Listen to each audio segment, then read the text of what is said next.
From South Carolina Public Radio, this is the South Carolina Lede. I'm your host, Gavin Jackson, and this episode was recorded on August 23rd, 2024 from the Hyatt Regency lobby here at McCormick Place.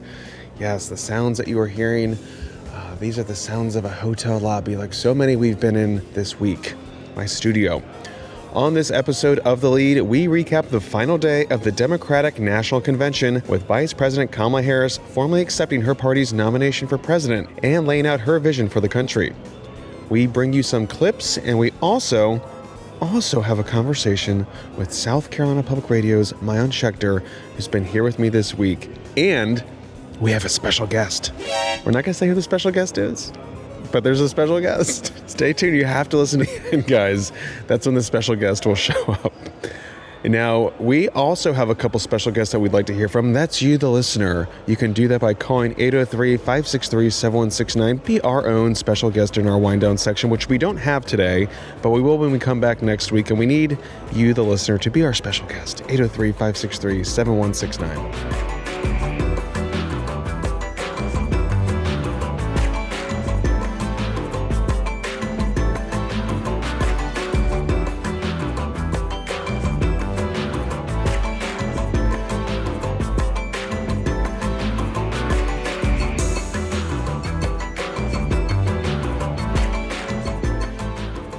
Vice President Kamala Harris formally accepted the Democratic Party's nomination for president Thursday evening before thousands of party faithful at the United Center in Chicago. On behalf of everyone whose story could only be written in the greatest nation on earth, I accept your nomination to be president of the United States of America. Harris becomes the second woman and first woman of color to become a major political party's nominee, a move set up just over a month ago following President Joe Biden's decision not to seek a second term and endorsing his vice president, a decision that has re-energized the party, led to record fundraising, and a historic bid that has put critical swing states back in play for Democrats. Thursday night was the culmination of a week-long pep rally for the Democrats and an opportunity for Harris to reintroduce herself to folks and make her case against Republican presidential nominee, former President Donald Trump. Our nation with this election has a precious, fleeting opportunity to move past the bitterness, cynicism, and divisive battles of the past, a chance to chart a new way forward. Not as members of any one party or faction, but as Americans. His explicit intent to deploy our active duty military against our own citizens. Consider the power he will have, especially after the United States Supreme Court just ruled that he would be immune from criminal prosecution. Just imagine Donald Trump with no guardrails, and how he would use the immense powers of the presidency of the United States, not to improve your life, not to strengthen our national security, but to serve the only client he has ever had, himself. Harris had a firmer, more controlled tone in her speech, the biggest of her political career. And that was in slight contrast to her more lively and bubbly campaign rallies that have drawn thousands as well. This was a more serious moment to her joyful warrior persona that she's come to embody. She took a stern tone on national security, capping a day of support voiced by veterans, military, national security figures, governors, congressmen, and even a high-profile Republican, former Congressman Adam Kinzinger, as well as activists. Here's Harris. We can create an earned pathway to citizenship and secure our border.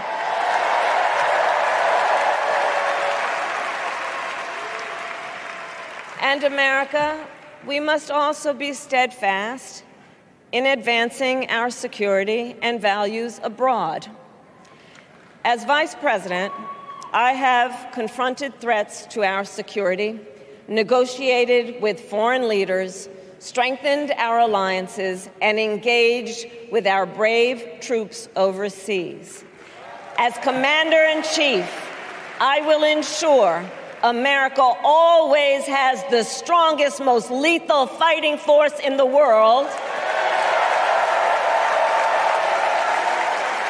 And I will fulfill our sacred obligation to care for our troops and their families, and I will always honor and never disparage their service and their sacrifice. Harris also addressed one of the top foreign policy issues that has led to division inside of the Democratic Party and protests outside of the DNC, Israel's ongoing war in Gaza, and the United States' support of Israel while a ceasefire deal still remains out of reach, despite recent negotiations and a trip to the Middle East by Secretary of State Antony Blinken.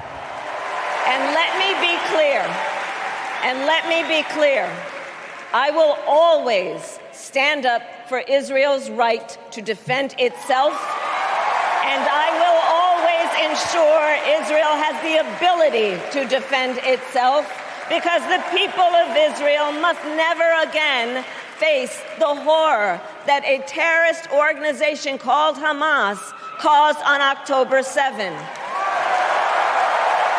including unspeakable sexual violence and the massacre of young people at a music festival. At the same time, what has happened in Gaza over the past 10 months is devastating. So many innocent lives lost. Desperate, hungry people fleeing for safety over and over again. The scale of suffering is heartbreaking. President Biden and I are working to end this war such that Israel is secure, the hostages are released, the suffering in Gaza ends, and the Palestinian people can realize their right to dignity, security, freedom, and self-determination. For more on the week here in Chicago, we have Maayan Schechter with me. We have been braving the crowds, the big city, whirlwind days, security checkpoints, and trying to see who can get the most steps per day to boot. Maayan, we have made it. We did it, Gavin. Wow. We did it. That's Maayan Schechter, folks. Thanks for that recap, Maayan. So, Maayan, it's the last day of the convention week. Unlike the last time we had the last day of a convention week where we had troubles with the road, we couldn't recap the whole week or Donald Trump's speech. I want to get your thoughts on what we heard this week from Democrats. Some of those big names are on the convention stage, as well as what you heard from some of our delegates in the delegation. So starting off with the speakers, every day, of course, there was a different theme, whether that was foreign policy in some ways, but mostly law enforcement, gun violence. We didn't hear, or, critics have argued that there wasn't any specific policies that Vice President Kamala Harris talked about in her speech, or that maybe others perhaps talked about. I do think that there were some overarching policy themes that we did hear a lot about, particularly around the area of gun violence. There were a series of gun violence family members or friends of victims who spoke, including a woman from South Carolina whose family members' unsolved murder in Myrtle Beach has not been solved, and that was due to gun violence. But we heard from former President Barack Obama, former First Lady Michelle Obama, former Secretary of State Hillary Clinton, former President Bill Clinton, and they were speaking of former President Donald Trump almost in a way that you would think he was still the sitting incumbent. We heard a little bit about President Joe Biden, a lot of thank yous, because you remember, Gavin, barely, a month ago, we still thought he was going to be the nominee and this was going to be his convention. A lot of good speeches. We heard a lot of introductions of Democratic politicians that we hadn't met before. We saw potentially some speeches that we will maybe hear in the next 4 or 8 years. So a very good variety of politicians, celebrities, former presidents who touched on all these areas of why they think the vice president should be the president come November. Yeah, I mean, like we said, it's been a whirlwind 4 weeks here where they had to completely kind of redo this entire convention that was set up to be Joe Biden's. Now he had his one night, Monday night, and then the rest of it has just been really hammering in on Kamala Harris and showing that she is ready to be the next president of the United States should Democrats elect her. So I think that's also what we heard in that speech last night from her, is that tone, like I mentioned, was a little bit firmer. Her kind of reassuring folks who maybe only have some passing idea of who she is or what she's done in the past couple of years, really trying to come out and show that she has grown over these past few years versus the woman that maybe they briefly knew from the campaign in 2020, and also maybe some things that they know about her and her ties to the border. Maybe that's like some of the things that stick out to people. So I think that speech last night, the culmination of a week-long pep rally, like we were saying, in terms of folks touting her credibility, her bona fides, to really shore up this, not a crisis of confidence, because that's clearly not the case, because they have raised so much money. They are energized. People are willing to see her fight. So when we talk about policy, I think it comes down to, we'll get there when we get there. I think at this point, they're still in this honeymoon period, and there's still time. Like, we're already seeing them introduce policies when it comes to housing and the economy. And also, let's not mention that, the Republicans, Donald Trump doesn't get out there and really talk about policy either. He talks for about an hour and a half, but not very big on the specifics either. No, and I don't think we heard any bullet point specifics from him at the RNC. And I do think you were asking about delegates earlier, what the delegates from around the state thought about her. I do think that it was one of the kind of big takeaways, was that they're okay with not hearing the bullet pointed policy positions right now. They sort of know, again, these sort of overarching themes of what she would like to tackle, whether from foreign policy to gun violence to housing, and talking about the delegates too. I mean, they've been in such a kind of a whiplash in terms that they thought they were going to come here. They thought they were going to be casting their delegates for President Joe Biden, and instead they were doing it for Vice President Kamala Harris. There was, and I mean, there still is a lot of excitement around this candidacy. It really was. The tone was so different from, I think, what we would have probably gotten had Biden stayed in the race. Yeah. And we talked to several delegates, including the youngest delegate in the delegation yesterday, who talked about they are ready to go knock on doors, make calls. I mean, I think one of the things that I also took away from this convention, and former President Bill Clinton talked about this a lot, was this is all fun. This is all a good time. But like, now the work, you got to do the work. And so I think a lot of the delegates are taking that message very, very seriously. Yeah, and I think that was another thing too that we saw from the Obamas, that we saw from Tim Walz, her running mate, and some other folks who spoke, was that she wasn't going to give maybe a typical speech that we've been seeing as she crisscrosses the country. She was giving more of like a presidential coming out speech where she had to be tougher, she had to be stronger. And that worked, I think it works in this situation versus the campaign trail. And that's what people heard last night. And that energized them in a way that reminded me of seeing Barack Obama take the acceptance speech in 2008 when I was out there in Denver. Like, people have that feeling still, like you can't really put your finger on it, but you can sense it. And a lot of people, we've been talking about this, have been asking, how does this compare to the RNC? And like we say, it's been a different kind of excitement, but a lot of the delegates here are younger, they're more diverse, so there's a different energy about than it is when we were out in Milwaukee. There's so much wind in the sails. I mean, even the hype around Beyonce, and I never thought Beyonce was going to show up, but we do have a special guest in this episode. But I do foresee that being a big bomb that she can, not a bomb, but like come, mid-September, early October, right when early voting starts in a place like Georgia or Arizona or Michigan, and then you pack a stadium with Beyonce fans and get them to register to vote or go early vote. I mean, that's how you deploy Beyonce. You don't do it when we already have a pep rally going on this week. Right. And I'm, I think we've both learned throughout our time covering politics that polls are of the moment, but all the polls that were in the field during the time in which we thought Biden was still going to be the nominee showed Biden losing substantially in a lot of battleground states. Now we're seeing polling much, much closer in those battleground states like Pennsylvania, Arizona, Georgia, North Carolina, which clearly there is such all eyes on North Carolina. We saw Governor Roy Cooper introduce her basically last night. And so I think that this race became so much more competitive this week, where you literally have so many of these high profile Democrats now all working together to get her elected. So the race has significantly changed. And that was clear for anyone that was observing the convention in person or even on TV, I think, this week. Final thoughts, Maayan? That was pretty good summation right there. I'll just say this. Going back to the calls for action, there are, 70-something days until November 5th. And it's going to be very interesting to see truly how significantly aggressive the Democrats' ground game is. I know South Carolina in the long run is still a red state, but when we were talking about North Carolina, I mean, are we going to see a flood of folks really aggressively, getting people to register to vote?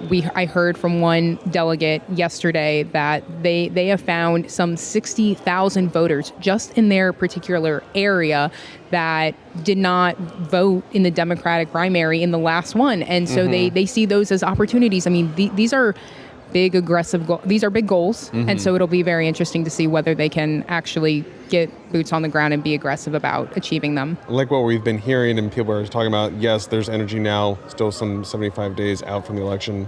How do the Democrats continue to keep it going? Will they continue to keep it going? Will the Republicans get a jolt of energy somehow? Because it seems right now they're just kind of playing hard defense, and they're not getting the headlines that they used to because they're all being dominated by the latest from the campaign trail from Democrats. So much can happen in the next 70-something days. I mean, there is always a chance that the vice president says something, does something that hurts her. There is a chance that Trump does something or says something that hurts him. So things we got debates coming up, too. And we have debates. Oh, my God, I forgot about that, too. Yeah. Boy, yeah. So, those are going to be those little bumps, like good, bad for someone or someone. How do they deploy Beyonce, Taylor Swift, all the hype, all the things that people are talking about. Just the fact that they probably got people to watch the whole DNC last night in hopes of. I mean, we were in the hall and we were like, oh, well, do we stay? Do we go? It's going to be hard to get an Uber, but I was like, well, what if Beyonce shows up? What if? And then we were there. Kamala came out. We snuck in because we could not get onto the actual floor itself. Well, we could have, but it was just too packed. And then the arena passes only get you so far. So we popped in, stuck our heads out, took a quick photo, got yelled at, ran back, and was like, okay, let's go get an Uber. A magical I can watch this evening. From the bar. A magical evening. Yeah, so Maayan, Schechter, thank you for being a co-pilot on this magical journey. We'll be covering the campaign, probably going to North Carolina a little bit. Maybe you'll be going to Georgia a little bit. I don't know. We'll just get our little swing state fixes. Yeah. We got to do something. But thank you again, and may you guys have safe travels. I don't see any global IT meltdown happening, so that's a good sign. We're knocking on wood. We're saying whatever prayers we need to say. Thank you.